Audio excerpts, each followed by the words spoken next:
السلام عليكم ورحمة الله وبركاته.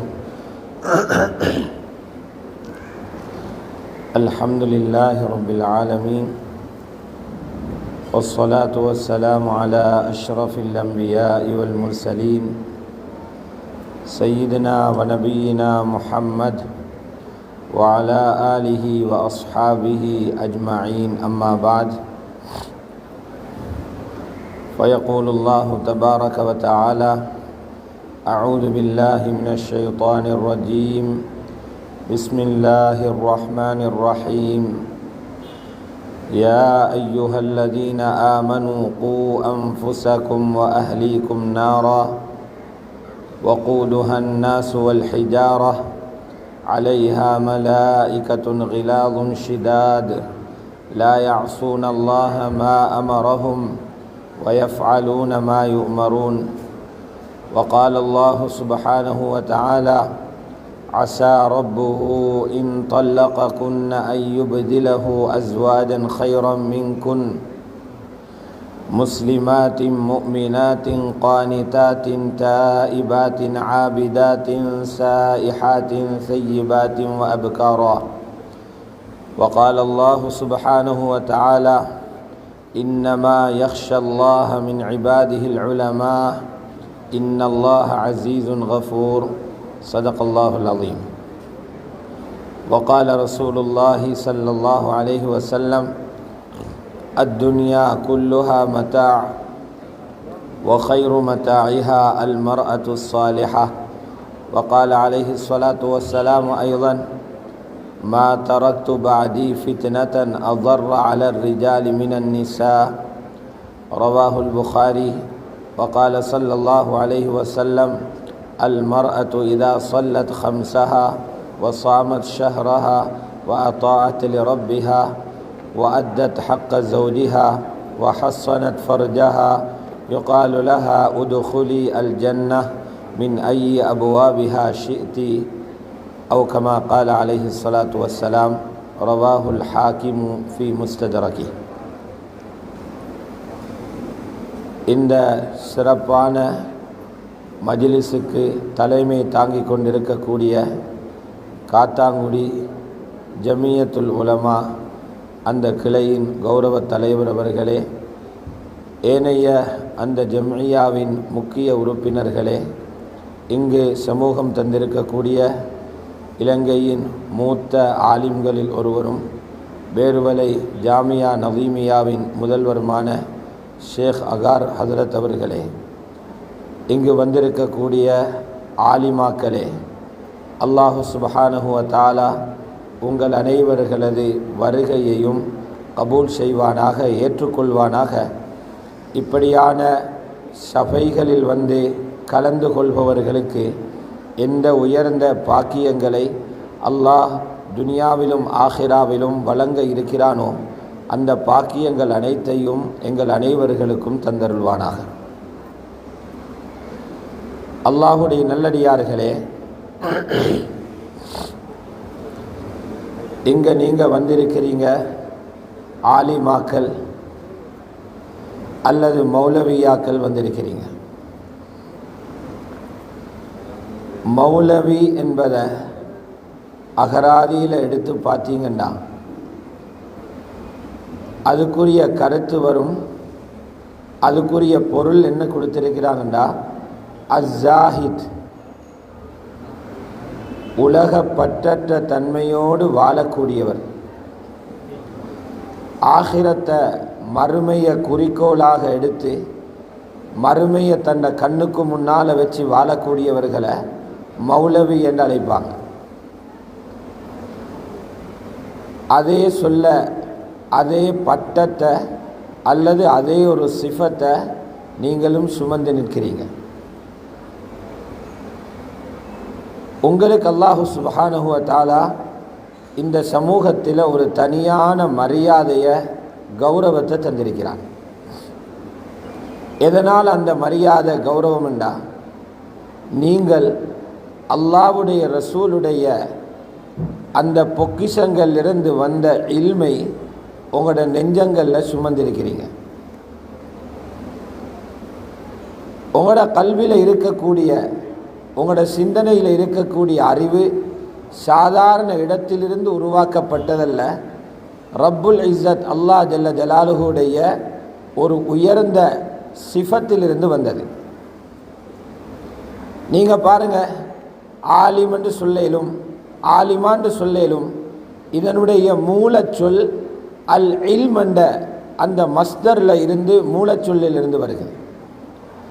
இல்ம் என்பது அல்லாஹ்வுடைய சிஃபாத்துல் மஆனில, உயர்ந்த அந்த சிஃபாத்துல் மஆனில ஒரு சிஃபத்தாக இருக்குது. அந்த இல்மிலிருந்து வந்த அந்த ஒளிகளை, அந்த வெளிச்சங்களை சுமந்தவர்களாக, ஆலிமாக்களாக நீங்கள் இந்த உலகத்தில் பாக்கியம் பெற்றவர்களாக இருக்கிறீங்க. அல்லாஹுடைய நல்லடியார்களே,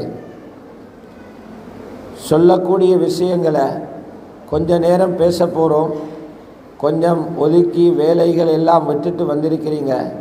கவனமாக கேட்பீங்கண்டா, கதைக்காமல் வேறு விஷயங்களில் ஈடுபடாமல் கவனமாக கேட்பீங்கண்டா, அல்லாஹ் ஏதோ வாழ்க்கையில் ஒரு திருத்தத்தை, மாற்றத்தை உண்டாக்க இந்த முதாக்கராக்கள் காரணமாக அமையலாம். அல்லாஹ்வுடைய நல்லடியார்களே, இந்த இல்மை சுமந்திருக்கக்கூடிய ஆலிம்கள், ஆலிமாக்கள் யார்? அவர்களிடத்தில் இருந்து வெளிப்பட வேண்டிய அடையாளங்கள் என்ன? இன்றைக்கு நாங்கள் இந்த பதவிகளை, இந்த பட்டங்களை எந்த இடத்துக்கு திசை திருப்பி மாற்றி வச்சிருக்கிறோம்? ஆலிம் என்ற பட்டம் சுமந்தவர் அது ஒரு தொழிலை பெறுவதற்குரிய பட்டம் அல்ல. தொழிலை தாங்கி வரக்கூடிய ஒரு பேரல் அது. ஜொப் அடிக்கிறதுக்கு ஓதுற ஓதல் அல்லது, அல்லது சமூகத்தில் பாராட்டு பெறுவதற்கான ஒரு பட்டம் அல்ல. இது பெரிய ஒரு அமானிதம். ஆலிமாவுடைய ஆகப்பெரிய அடையாளம் என்னண்டா, ஆலிமாவண்டா அந்த ஆலிமாவை இனம் காண்றது இம்திஹான் அல்ல. பரீட்சையில் 100 புள்ளி எடுத்திருக்கிறார், சராசரி 98 எடுத்திருக்கிறார். இதை வச்சு பெரிய ஆலிமாவென்று முடிவு செய்ய இயலாது. அது உங்களோட ஃபஹம், உங்களோட விளக்கத்தையும் உங்களோட சிந்தனையையும் தான் பரீட்சை புள்ளிகள் காட்டுது. ஆலிமா என்கிறத காட்டுறதுக்குரிய அடையாளம் அதுவல்ல. அல்லாஹ் குர்ஆன்ல சொல்றான், நீங்க ஆலிமாவென்று சொல்லிக் கொள்றீங்க, ஆனா உங்களை ஆலிமாவென்று அல்லாஹ் பெயர் குறிப்பிட்டிருக்கிறானான்னு பார்த்துக்கோங்க. ஊரும் உலகமும் ஆலிமாவென்று சொல்லி வேலையில்லை, அல்லாஹ் எங்களை ஆலிமா பட்டியலில் சேர்க்கலைன்னா. அல்லாஹ் சொல்றான், நாங்கள் ஆலிமாவென்று யாரை பார்க்குறோம் தெரியுமா? யாருடைய உள்ளத்தில் என்னுடைய அச்சம் இருக்குதோ அவங்க தான் ஆலிமாக்கள். யாரிடத்தில் அறிவு கூட வளர்ந்திருக்குதோ, அறிவை எடை போடுறது பரீட்சையாலே அல்ல, அறிவை எடை போடுறது நூல்களை எழுதும் எழுத்தாலே அல்ல, அறிவை எடை போடுறது திறமையான பேச்சுகளாலே அல்ல, அறிவை எடை போடுறது அல்லாஹ்வை மிச்சம் அறிஞ்சவன் நான் தான் என்றான். அகீதாவுடைய அறிவு, ரப்பை பற்றி அறிவு ரசூலுல்லாஹ்வுக்கு இருந்தது போல யாருக்கும் இருக்கல. நபி அவங்க சொன்னாங்க, தன்னை ஆலிமண்டல்ல அலம் என்று சொன்னாங்க. அஃலலு தஃதீல், நான் உங்கள் எல்லாரை விடவும் ரப்ப மிகவும் அறிஞ்சவன் என்று சொன்னாங்க. இந்த அறிவுக்கு அடையாளம் என்ன தெரியுமா? வாஷத்துக்கும் லஹு ஹஷியா, உங்களிலே அல்லாஹ்வை ரொம்பவும் பயந்தவனும் நான் தான். ஆலிமாக்களே சிந்திச்சு பாருங்க, அலமுவோட அத்துஃப் செஞ்சிக்கிறாங்க அஷத்த. அலமுக்கும் பில்லாஹ் வஅஷத்துக்கும் லஹு ஹஷியா, உங்களில் அல்லாஹ்வை ரொம்ப அறிந்த ஆலிம் நான். உங்களிலே அல்லாஹ்வை கடுமையாக பயப்படுறவனும் நான் தான். இந்த அறிவு உள்ளத்தோடு வாழ்க்கையோடு சம்பந்தப்பட்டது. அதனால தான் நபி அலைஹிஸ்ஸலாம் சொன்னாங்க, இந்த அறிவை சுமந்தவன் சந்தோஷப்படுறது கொண்டுமில்லை, பாராட்டுகளை தேடி திரியறதில் ஒன்றுமில்லை, தொழில்களை தேடி திரிறது கொண்டுமில்லை. இந்த அறிவு உண்மையாக உங்களோட உள்ளத்தில் வருமாக இருந்தால் எல்லாரோட சிரிப்பும் குறைஞ்சிரும், அழுக அதிகரிச்சிரும் என்று சொன்னாங்க. சஹீஹுல் புகாரில ரிவாயத், லவ் தஅலமூன மா அஅலமு லதஹிக்தும் கலீலா வலபகைத்தும் கஸீரா. எனக்கிட்ட இருக்கிற இல்ம், நான் அறிந்து வச்சிருக்கிற விஷயங்கள், கபரை பற்றி, மஹ்ஷர் மைதானத்தை பற்றி, அல்லாஹ் தீர்மானம் எடுக்க போகிற முறைகளை பற்றி, அல்லாஹ்வுடைய நீதிமன்றத்துடைய கடும் தன்மையை பற்றி நீங்கள் அறிவீங்கன்னு சொன்னால், அறிஞ்சிருப்பீங்கன்னு சொன்னால் கொஞ்சமாக சிரிப்பீங்க, அதிகமாக அழுவீங்கன்னு சொன்னாங்க.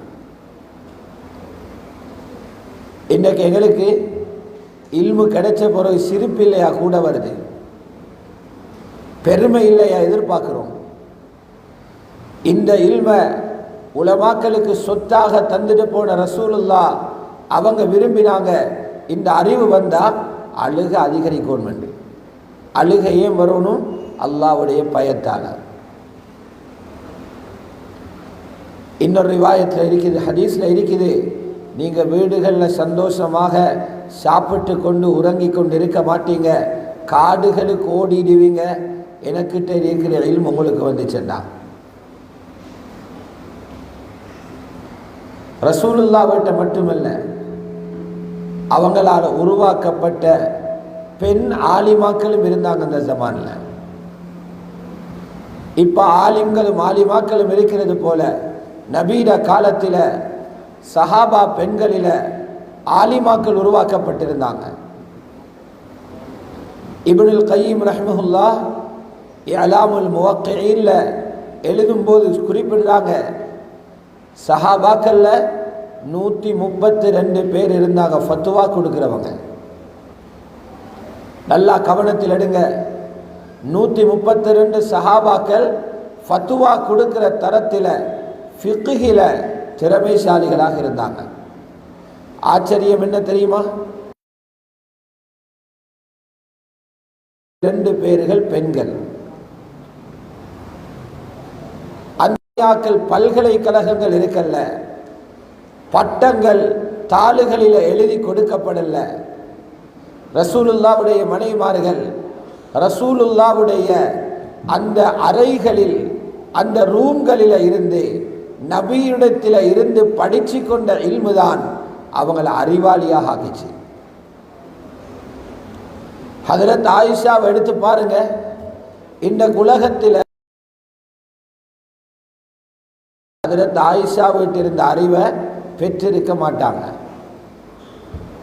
ஒரு அறிஞர் எழுதியிருக்கிறார், ஹதரத் ஆயிஷா வீட்டிருந்த இல்மை ஒரு பல்கலைக்கழகத்தில் போய்த்து படித்து முடிக்கிறதாக இருந்தால் 30 வருஷமாவது செலவு செய்யணும்.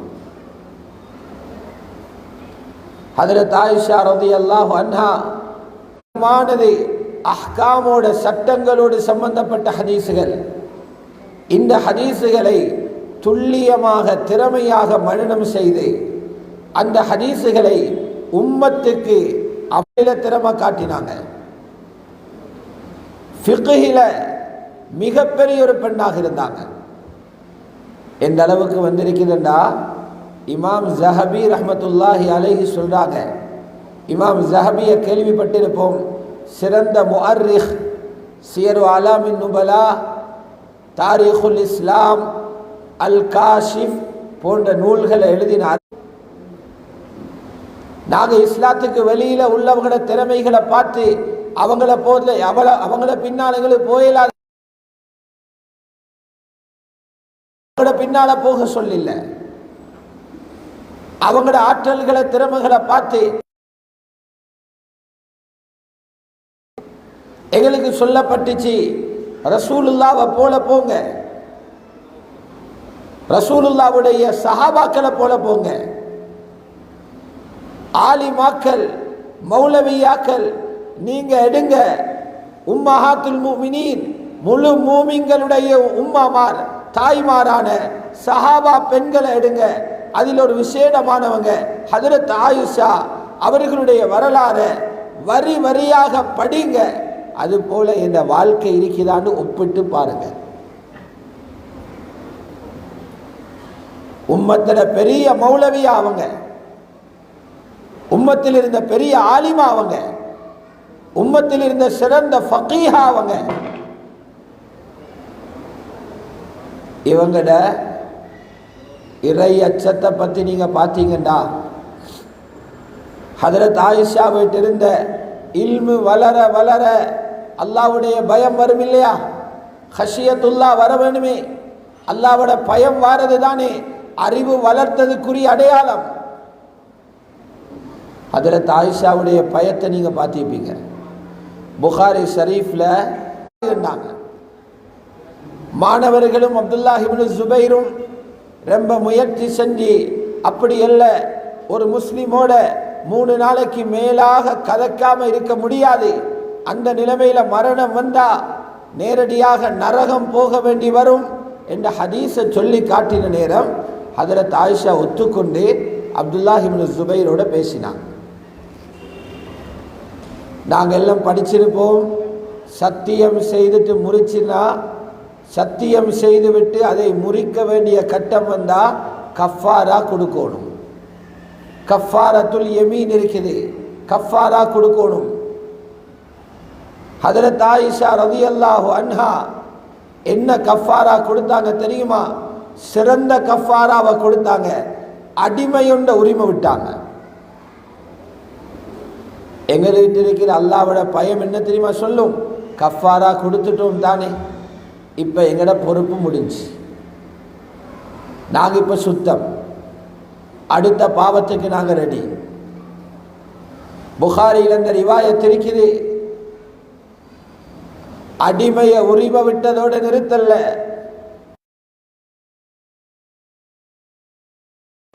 என்ற இந்த செயல் ஞாபகம் வருமோ ஹஜ்ரத் ஆயிஷா அழ ஆரம்பிச்சிருவாங்க. எவ்வளவு அழுவாங்கண்டா அவர்களுடைய கண்ணீர்கள் முந்தானைய நனைச்சிருவாங்க.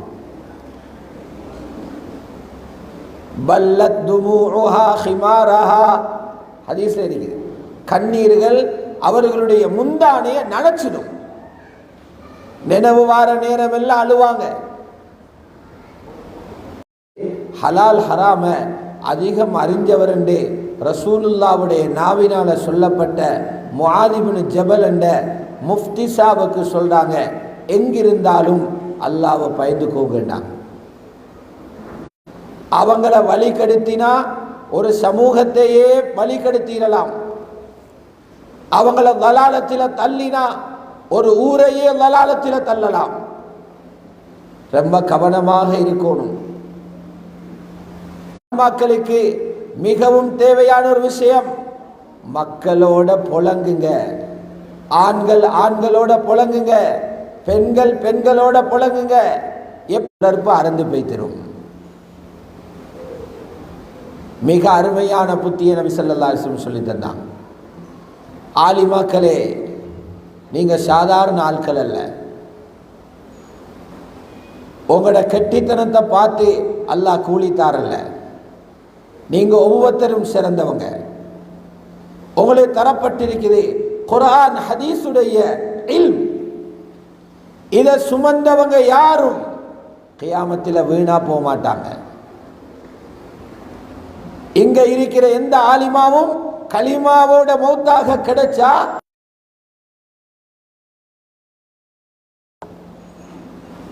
சந்தேகப்படவே தேவையில்லை. முதல்ல எங்கட மதிப்பை விளங்கி கொள்ளணும் இல்லையா? அப்பதானே ஒழுங்கா வாழுவோம். குர்ஆன்ல இந்த ஆயத்தை ஒவ்வொரு ஆலிமாவும் ஞாபகத்தில் வச்சுக்கோங்க. நான் ஓத போற ஆயத்தை ஞாபகத்தில் வச்சுக்கோங்க. உங்களோட சிறப்பு பேசப்பட்டிருக்கிற ஆயத்தில்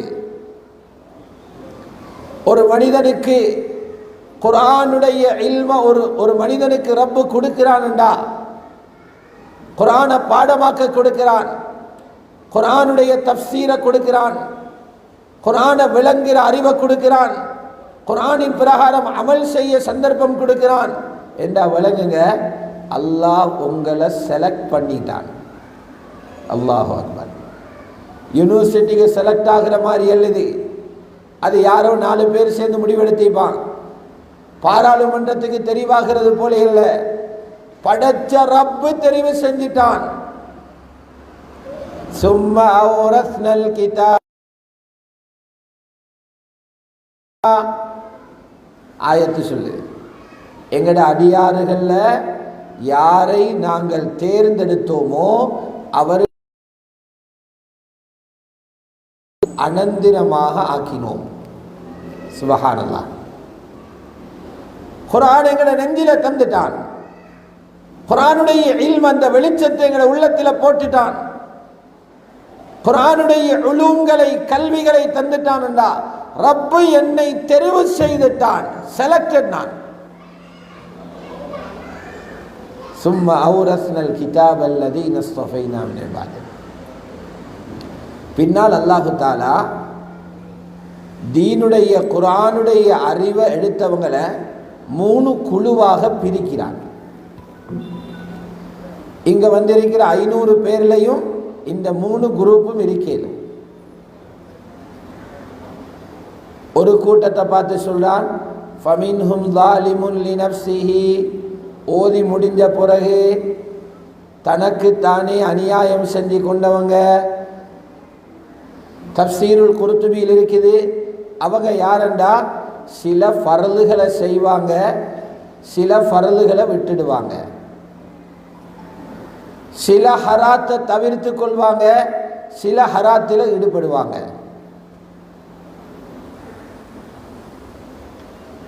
மக்ரூஹ்களை செய்வாங்க, சுன்னத்துகள்ல பேணுதல் இருக்காது.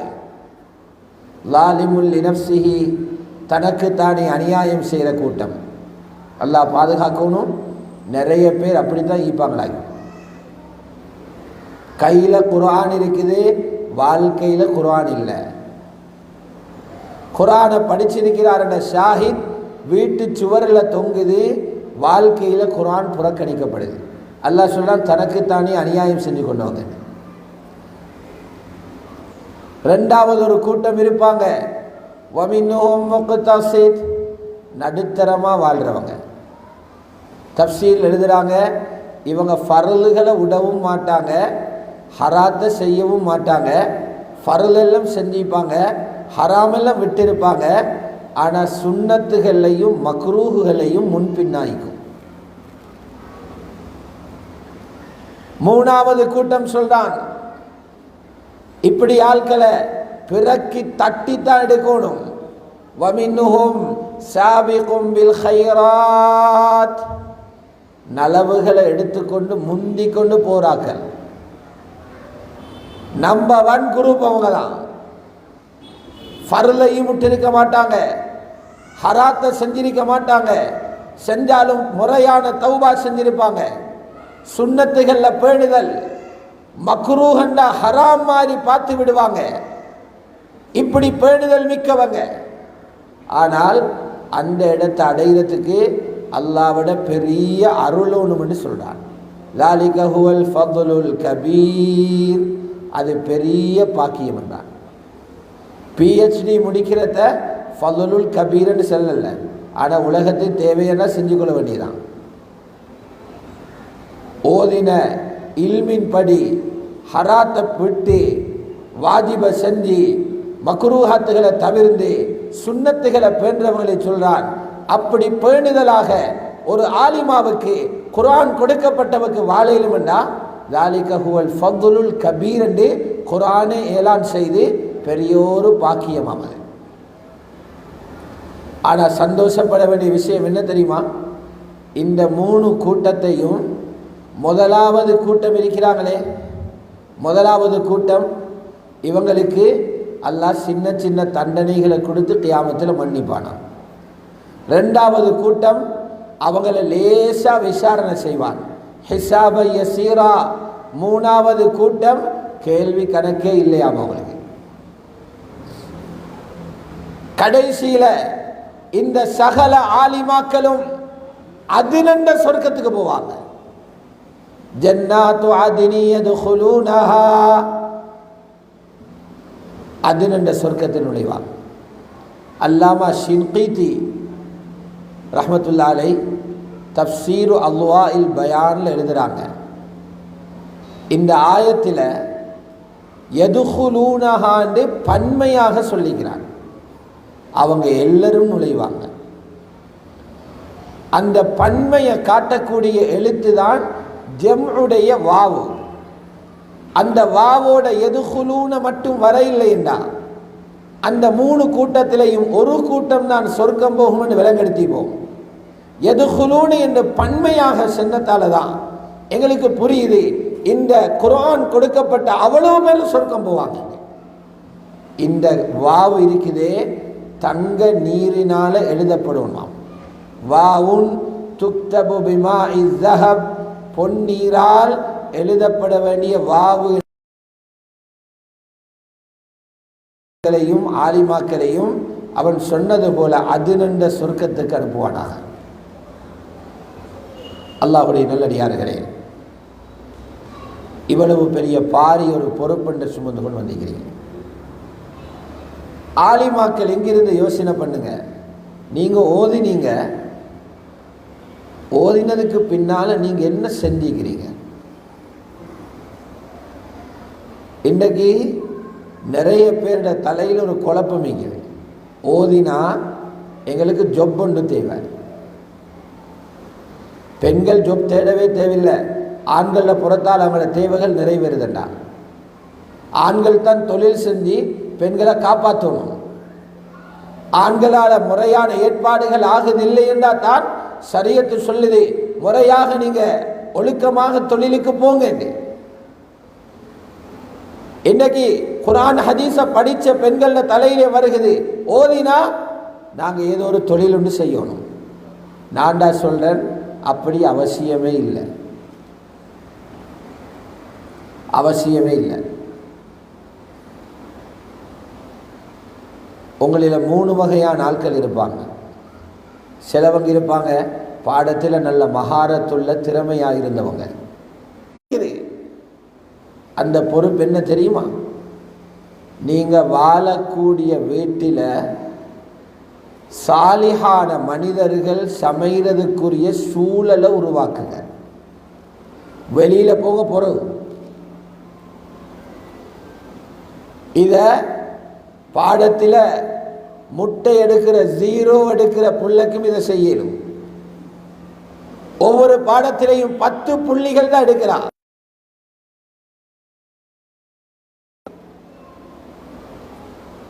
இது உங்களின் மீது ஃபர்லான பொறுப்பு.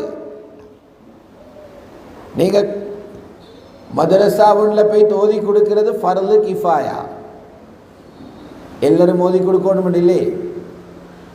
நீங்க இல்லைன்னா இன்னொரு ஆள் ஓதி கொடுப்பாங்க. ஆனால் நீங்க வாழுகிற வீட்டில் ஈமானுடைய சூழலை உண்டாக்குறது ஒவ்வொரு ஆலிமாவின் மீதும் ஃபர்து ஐன் செய்தே ஆகணும். ஊரை திருத்துறதுக்கு முன்னால தான் வாழுகிற வீட்டை சீராக்கணும்.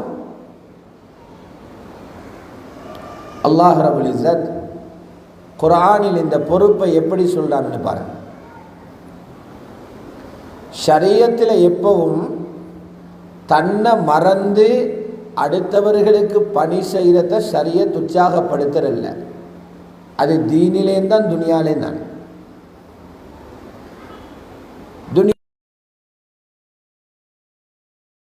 இப்படி செலவழிக்கணும். ஒரு மனிதன் சம்பாதிக்கிறார், உங்களோட உதவி எதிர்பார்த்து உங்களோட செலவை எதிர்பார்த்து நிற்கிறாங்களே, அவங்க அடுத்த கட்டம். துனியாவில் செலவழிக்கிறதுலேயே தன்னை தான் முதலாவது பார்க்க சொல்லி ரமலான்.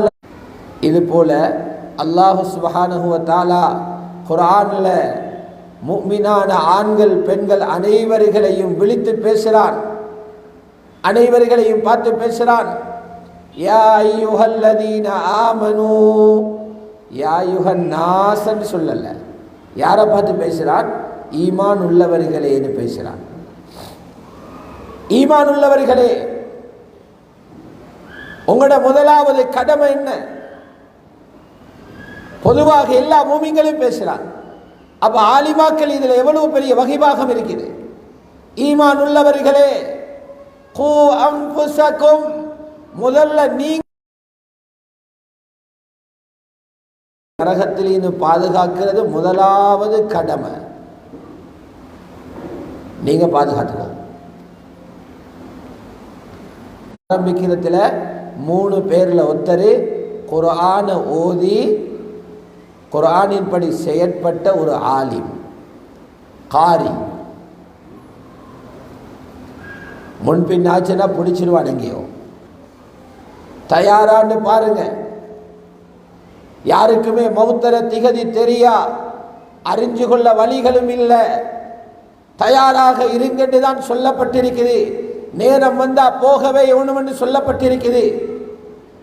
குர்ஆனை படிச்ச நாங்க எந்த அளவுக்கு எங்களை நரகத்தில் இது பாதுகாக்கிறதுக்கு ஏற்பாடு செஞ்சிருக்கிறோம். முதலாவது கடமை எங்களை நரகத்தில் இது பாதுகாக்கிறது. தயாராகிற சூழலை உண்டாக்குங்க. எல்லாருக்கும் வீடு கட்டலும். முஸ்லீமும் வீடு கட்டுறான், தமிழனும் வீடு கட்டுறான், கிறிஸ்துவனும் வீடு கட்டுறான். வீடு கட்டுறது கட்டித்தனம் அல்ல, வீடு கட்டுறது வாழ. அந்த வீட்டுக்குள்ள உருவாக்கி இருக்கிற சூழல் என்னன்னு பாருங்க. சூழல் எல்லாருக்கும் உருவாக்க இயலாது. வீடு கட்டுறது வாழ்றதுக்கு, சூழல் உருவாக்குறது வளர்றதுக்கு, அல்லாஹ் வீட்டு எடுபடுறதுக்கு. இந்த ஆயத்தில் சொல்றான், உங்களையும் குடும்பத்தையும் பாதுகாத்துக்கோங்க நரகத்திலிருந்து. அதுக்கு தேவை பிள்ளைகள், மனிதன் வளர்ற இடம் வீடு. அந்த வீட்டுக்குள்ள நரகத்திலிருந்து பாதுகாக்கிறதுக்கு தேவையான ஒரு சூழலை உருவாக்குங்க. பி அஹ் சாலிஹா, சாலிஹான ஒரு சூழலை உருவாக்குங்க. சூழலை உருவாக்குற பொறுப்பு வீட்டில் இருக்கிற பெண்களுக்கு தான் அதில் பெரிய பங்களிப்பு. சூழலை உருவாக்குங்க. நீங்களே பாருங்க, நீங்க ஆலிமாவாக இருக்கிறீங்க, உங்களோட வீட்டில் வளரக்கூடிய பிள்ளைகள் சாலிஹானவளாக வருவாங்களா அல்லது அதுக்கு மாத்தமானவங்களாக வருவாங்களா? போற போக்க பார்த்தா எப்படி விளங்குது? சின்ன வயசுல எந்த பிள்ளைய பார்த்தாலும் சஹாபி போலதான் இருக்கும்.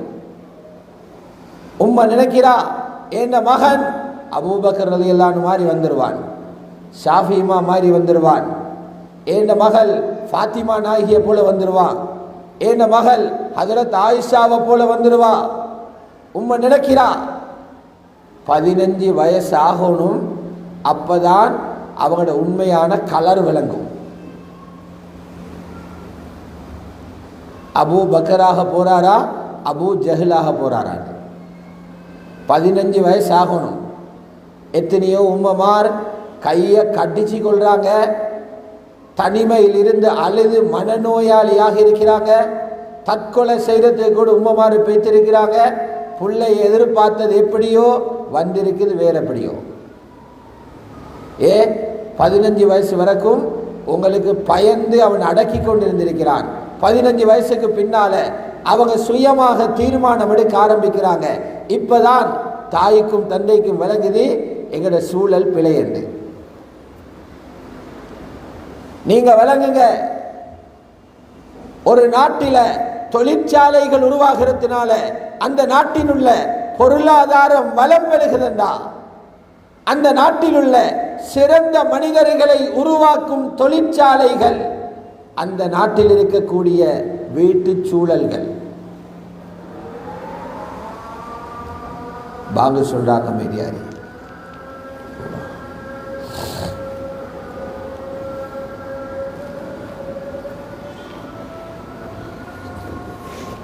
அல்லாஹ் அக்பர். அல்லாஹ்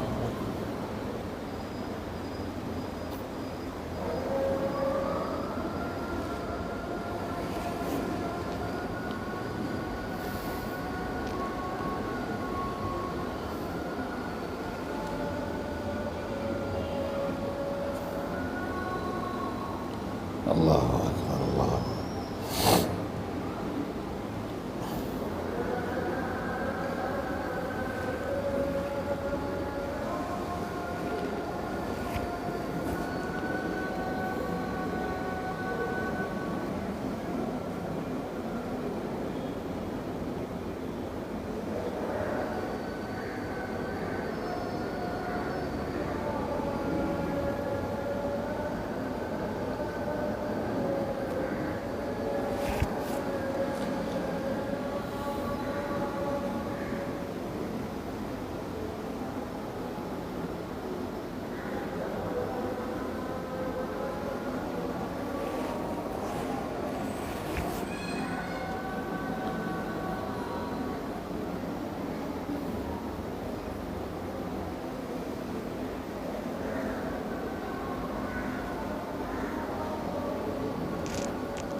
لا حول ولا قوة إلا بالله.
لا إله إلا الله. اللهم صل على سيدنا محمد وعلى آله وسلم.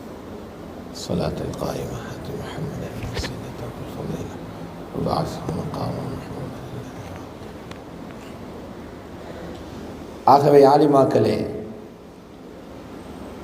முதலாவது பொறுப்பு ஈமான்தாரிகள முதலாவது கடமை எங்களையும் எங்களோட பிள்ளைகளையும் நரகத்திலிருந்து பாதுகாக்கிறது.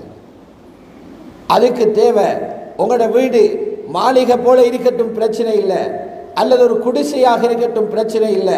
உங்களோட வீடுகளுக்குள்ள சாலிஹான பிள்ளைகள் வளர்றதுக்குரிய சூழலை உருவாக்குங்க.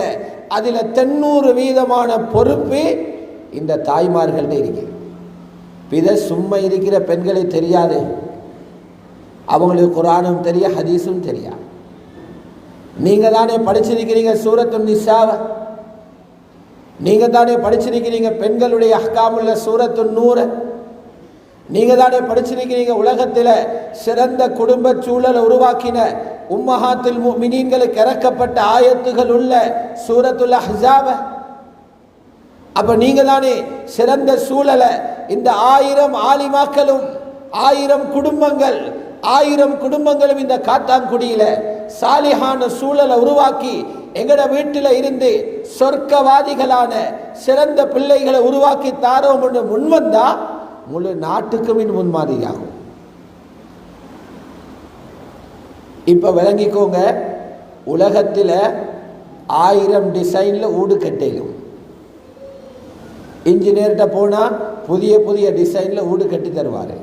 ஆனா சூழல் 1000 உண்டாக்கலாம். உலகத்தில் சூழல் இருக்குது 2 தான். எந்த வீட்டை எடுத்தாலும் ஒன்று இருக்குது பீஆ மலக்கானியா, இன்னொன்று இருக்குது பீஆ ஷைத்தானியா. மலக்குகளின் சூழல், ஷைத்தாண்ட சூழல். நான் உங்களுக்கு சிம்பிளாக சொல்லிக்கொண்டு போகிறேன். இதை விளங்கப்படுத்துறதுக்கே வேறொரு 2 மணி நேரம் வேணும். ஹதரத் இப்ராஹிம் அலைஹிஸ்ஸலாம் ஹதரத் ஹாஜரோடு சேர்ந்து மக்காவில் உருவாக்கினது பீஆ மலக்கானியா. அதனால் இதாஅத்துள்ள இஸ்மாயில் அலைஹிஸ்ஸலாம் பிறந்தாங்க.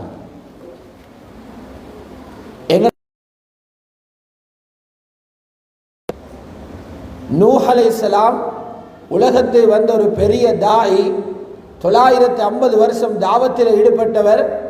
அவருடைய மனைவி ஒத்துழைப்பு கொடுக்கல. அந்த வீட்டுக்குள்ளிருந்து கன்ஆன் என்ற ஒரு காஃபிர் உருவாகிட்டான். அது பீஆ ஷைத்தானியா. இப்ராஹிம் நபி உண்டாக்கினாங்க பீஆ மலக்கானியா, மலக்குகள சூழல்.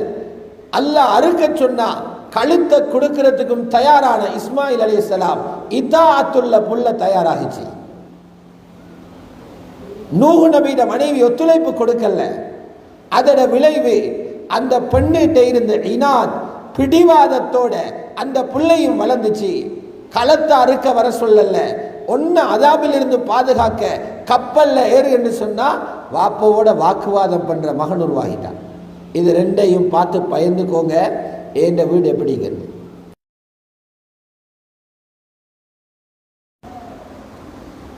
பீஆ மலக்கானியான் ஏன் தெரியுமா சொல்ற?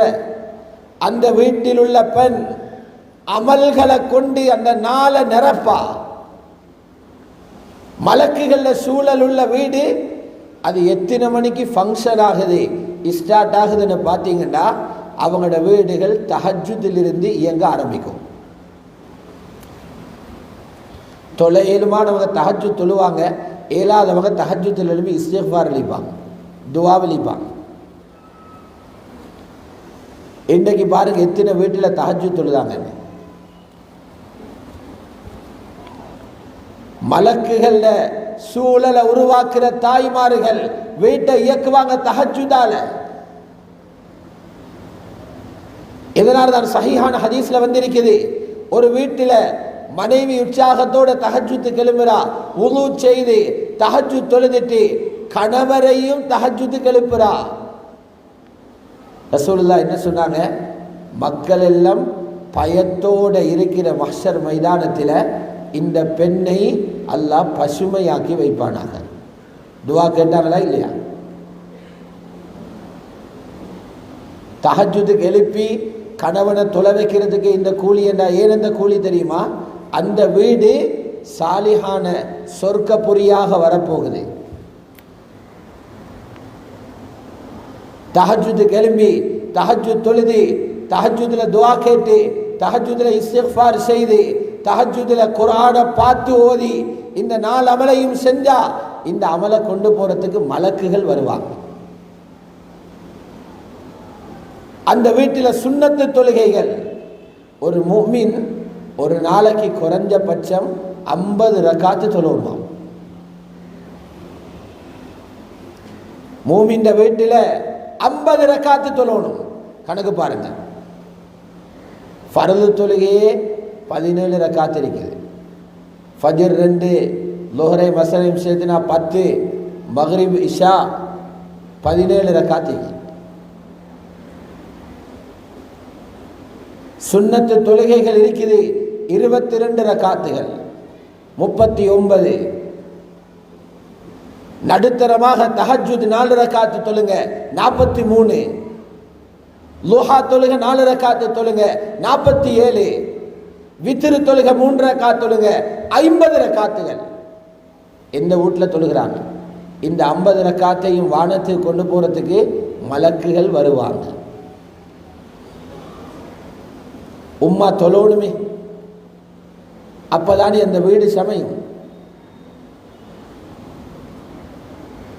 வீடு இல்லைன்னு அழுகிறோம், நகை இல்லைன்னு அழுகிறோம், சாப்பாட்டுக்கு வழி இல்லைன்னு அழுகிறோம்.